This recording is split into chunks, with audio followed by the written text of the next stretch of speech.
Hi, today we're going to make my favorite mouthwash. I'm going to be using the Essential Life book. It's like I have said in my other videos, it's my favorite book. It's my go-to book. It's my first book that I tend to reference whenever I get asked about ailments. So I use it. I found this recipe in there and I've been using it ever since. This is the mouthwash recipe that is on page 293 up in the upper right hand corner. It's going to use melaleuca, peppermint, clove, cinnamon, and myrrh. And the original recipe, which I will put in the description box, is a third of the size of what I'm going to make. So I use this. I love it. So again, like in my other homemaking stuff, I make larger batches. Just because I use it, I don't need to be making a new batch of mouthwash every other day or whatever. So I just make these 12-ounce ball jar size, and that's what works for me. It says that the actual recipe just says water with the oils. I have changed this recipe to what suits me. First of all, I like white teeth. And so I add, well, this says coconut oil, but it's baking soda.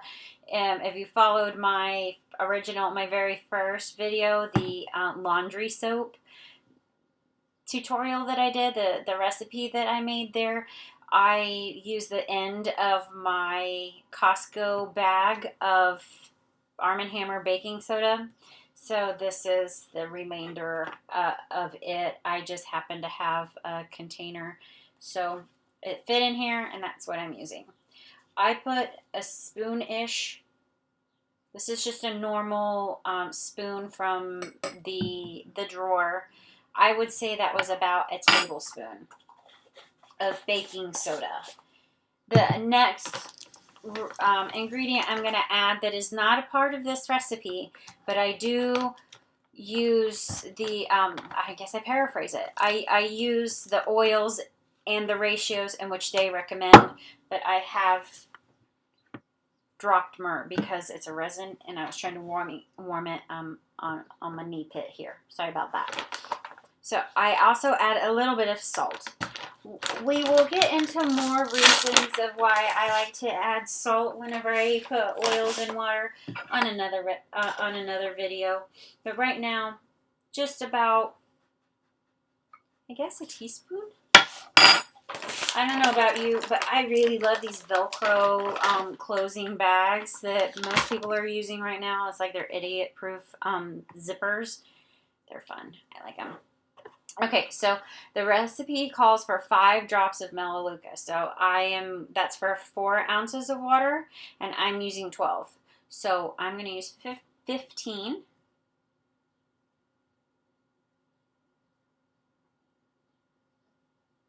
Now, melaleuca is great because it is going to just kind of kill things off that don't need to be there. And it's also 5 drops of peppermint. So with my batch, I'm going to do 3. Peppermint's great as a refresher. We said that before in I lost count. That's about 10.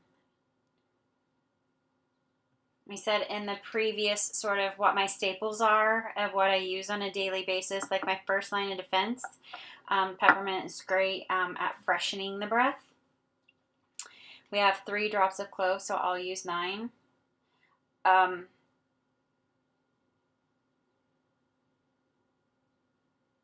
Clove has been commonly used in a lot of oral hygiene products for a lot of years. You can also use it if you happen to have a toothache. I've never had a toothache, so I don't know that it necessarily works for that, but I've been told that it does. But I can't give you a testimony that, oh yeah, that's worked for me for a toothache, because they never had one. But I know that my dad has used different gums with clove in it in the past. Kind of like the little Wrigley's pack. Was it beech nut? I don't know. He said it was good, and it was good for your mouth. So I guess that works.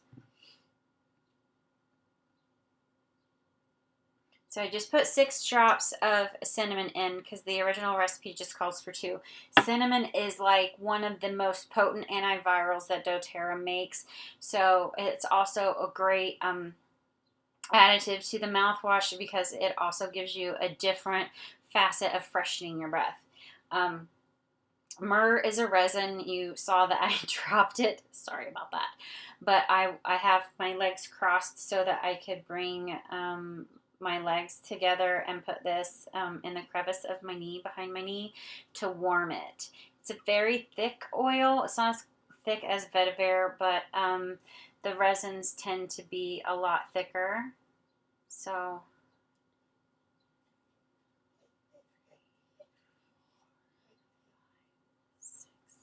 the original recipe calls for 2 for 4 ounces, so I just put 6.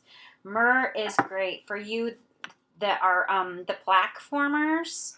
Myrrh is going to be your best friend because it helps with that aspect of oral health. If you happen to have issues with the plaque formation, especially in that lower ridge of your lower teeth, like a lot of people do, you can, of course, make sure that you brush well there with the doTERRA toothpaste, but also rinse well with your mouthwash. You can always add. My boss is a heavy duty plaque former. I don't know if that's just a genetic thing that she is predisposed to.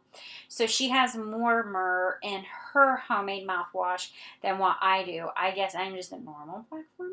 I don't know. So it's just whatever works for you. And this recipe is just, I'm putting it out there for you to try to see if it works for you.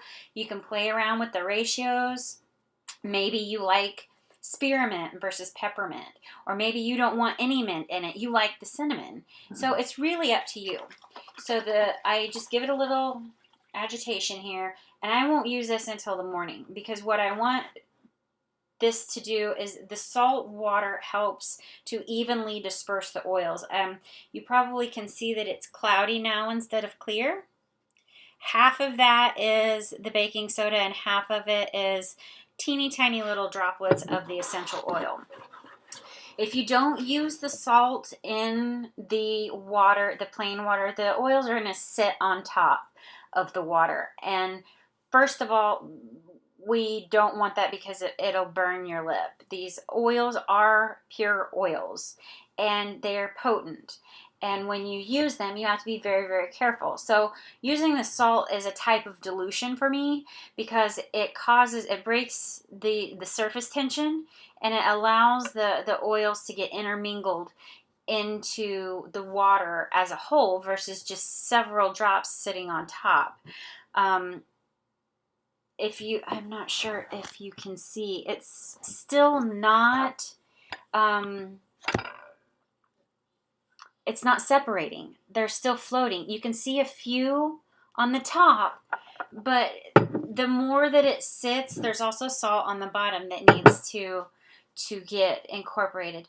So it's really great to use salt to dilute, to protect yourself. And we'll get more into dilutions on another video.